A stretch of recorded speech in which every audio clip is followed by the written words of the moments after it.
भारत की सबसे ताकतवर मिसाइल अग्नि 5। इसका नाम पता है कहां से आया है? प्राचीन वैदिक देवता अग्नि के नाम से, जो शक्ति और बदलाव दोनों का प्रतीक हैं। तो चलिए आज इसी पर गहराई से बात करते हैं कि आखिर ये मिसाइल भारत की रक्षा रणनीति के लिए इतनी अहम क्यों बन गई है। देखिए, अग्नि-वी कोई रातों रात बनी चीज नहीं है। ये तो भारत के एक बहुत बड़े सपने, मतलब 1983 में जो integrated guided missile development program शुरू हुआ था, उसकी कामयाबी की कहानी है। तो ये सिर्फ एक हथियार नहीं है, ये असल में 40 सालों की कड़ी मेहनत और इनोवेशन की दास्तां है। और ये रही अग्नि-वी, देखने में ही कितनी जबरदस्त लगती है ना। ये भारत की डिफेंस स्ट्रैटेजी का एक बहुत ही मजबूत पिलर है। इसका सीधा सा काम है किसी भी आने वाले खतरे को दूर रखना। और बात यहीं खत्म नहीं होती। अभी हाल ही में मिशन दिव्यास्त्र के साथ एक बहुत बड़ी कामयाबी हाथ लगी है। और ये कोई मामूली टेस्ट नहीं था, ये एक ऐसी टेक्नोलॉजी का प्रदर्शन था जो सच में पूरा खेल बदलने का दम रखती है। तो सवाल उठता है कि आखिर ये गेम चेंजिंग टेक्नोलॉजी है क्या?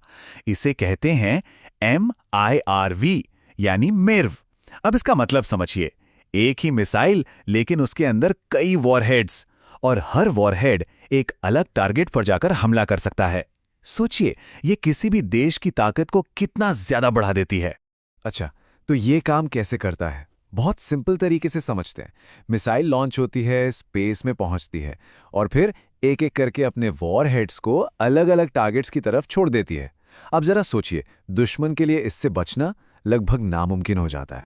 चलिए अब थोड़ा और अंदर चलते हैं, इस मिसाइल की टेक्नोलॉजी को जरा बारीकी से समझते हैं और देखते हैं कि आखिर इसके अंदर ऐसा क्या है जो इसे इतना खास बनाता है। देखिए, कोई भी बैलिस्टिक मिसाइल हो, उसके 3 मेन पार्ट्स होते हैं। पहला, एक इंजन जो उसे पावर देता है, जिसे प्रोपल्शन सिस्टम कहते हैं। दूसरा, एक दिमाग जो उसे रास्ता दिखाता है, यानी गाइडेंस सिस्टम। और तीसरा, वॉरहेड, जिसमें असली हथियार होता है। अग्नि 5 इन तीनों ही चीजों को लेटेस्ट टेक्नोलॉजी के साथ एक जगह ले आती है। तो क्या है वो जो अग्नि 5 को बाकियों से अलग करता है? पहली चीज, इसका 3 स्टेज सॉलिड फ्यूल सिस्टम। दूसरी, इसमें हल्के कंपोजिट मटेरियल्स का इस्तेमाल हुआ है। तीसरी और बहुत खास, इसकी कोल्ड लॉन्च टेक्नोलॉजी। और सबसे जरूरी, इसका जबरदस्त सटीक नेविगेशन और गाइडेंस।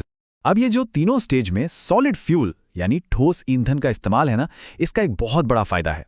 वो ये कि इसे लॉन्च करने के लिए फटाफट तैयार किया जा सकता है।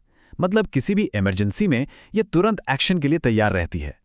और ये कोल्ड लॉन्च सिस्टम तो और भी कमाल का है। इसमें होता क्या है कि मिसाइल का इंजन जमीन पर स्टार्ट नहीं होता। पहले उसे एक कनस्तर से गैस के प्रेशर से बाहर फेंका जाता है, और फिर हवा में जाकर उसका इंजन चालू होता है। इससे न सिर्फ लॉन्चर सेफ रहता है, बल्कि इसे कहीं भी ले जाकर लॉन्च करना बहुत आसान हो जाता है। अब आते हैं इसकी सबसे चौंकाने वाली बात पर, इसकी सटीकता। इसका सर्कुलर एरर प्रोबेबल, जिसे CEP कहते हैं, वो जानते कितना है? 10 मीटर से भी कम। अब इसका असली मतलब क्या हुआ? इसका मतलब ये कि ये मिसाइल अपने टारगेट के 10 मीटर के घेरे के अंदर ही गिरेगी। ये जो पिन पॉइंट एक्यूरेसी है ना, यही इसे दुनिया की सबसे खतरनाक मिसाइलों में से एक बना देती है। तो ठीक है, टेक्नोलॉजी तो हमने समझ ली, पर अब सवाल यह है कि दुनिया के मंच पर, मतलब जियोपॉलिटिक्स में, ये मिसाइल भारत के लिए इतनी जरूरी क्यों है? ये मैप अपने आप में पूरी कहानी बयां कर रहा है। 5000 किलोमीटर से ज्यादा की रेंज। इसका मतलब है कि अग्नि-वी की पहुंच लगभग पूरे एशिया और यूरोप के कुछ हिस्सों तक है। जाहिर है, ये भारत को एक बहुत ही मजबूत निवारक क्षमता, मतलब एक डेटरेंट पावर देता है। वैसे ऑफिशियली तो इसकी रेंज 5000 किलोमीटर बताई जाती है, लेकिन कई एक्सपर्ट्स का मानना है कि ये असल में 8000 किलोमीटर तक भी जा सकती है। अगर ये सच है तो इसकी पहुंच और भी ज्यादा बढ़ जाती है। और सबसे बड़ी बात, ये मिसाइल पूरी तरह से भारत में बनी है। ये आत्मनिर्भर भारत का एक जीता जागता बेहतरीन उदाहरण है। ये दिखाता है कि भारत अब डिफेंस टेक्नोलॉजी के मामले में किसी पर निर्भर नहीं है। इसका सफर भी काफी लंबा रहा है। 2012 में पहली बार इसका सफल टेस्ट हुआ, फिर 2015 में कनस्तर वाला टेस्ट कामयाब रहा, और अब 2024 में मिर्व टेक्नोलॉजी के साथ सफल परीक्षण। ये पूरी जर्नी भारत के लंबे विजन और मेहनत को दिखाती है। चलिए अब जरा देखते हैं कि दुनिया के बाकी बड़े देशों के सामने अग्नि 5 कहां खड़ा होता है। इसकी तुलना दुनिया की दूसरी बड़ी मिसाइलों से करके देखते हैं।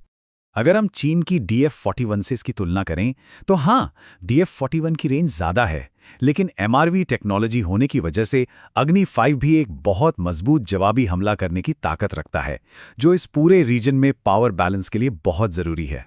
अब अगर अमेरिका की मिनटमैन 3 से तुलना करें तो नतीजे काफ़ी दिलचस्प हैं।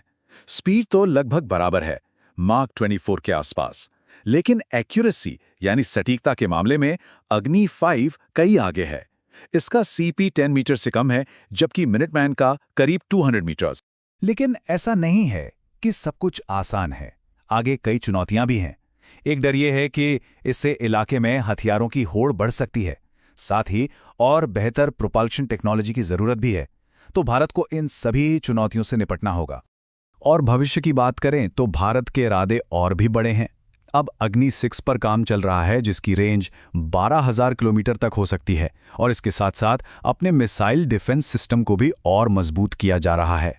आखिर में ये एक बात बहुत अहम है, अपनी ताकत बढ़ाने की महत्वाकांक्षा और इलाके में स्थिरता बनाए रखने के बीच एक बैलेंस बनाना, यही सबसे बड़ी चुनौती है, ताकि दक्षिण एशिया में हालात काबू से बाहर न हों। तो ये पूरी चर्चा हमें एक बहुत बड़े सवाल के साथ छोड़ जाती है। जैसे जैसे ये टेक्नोलॉजी और ताकतवर होती जाएगी, क्या सैन्य शक्ति सच में शांति की गारंटी दे सकती है? ये एक ऐसा सवाल है जिस पर दुनिया भर के थिंकर्स और लीडर्स को सोचना होगा।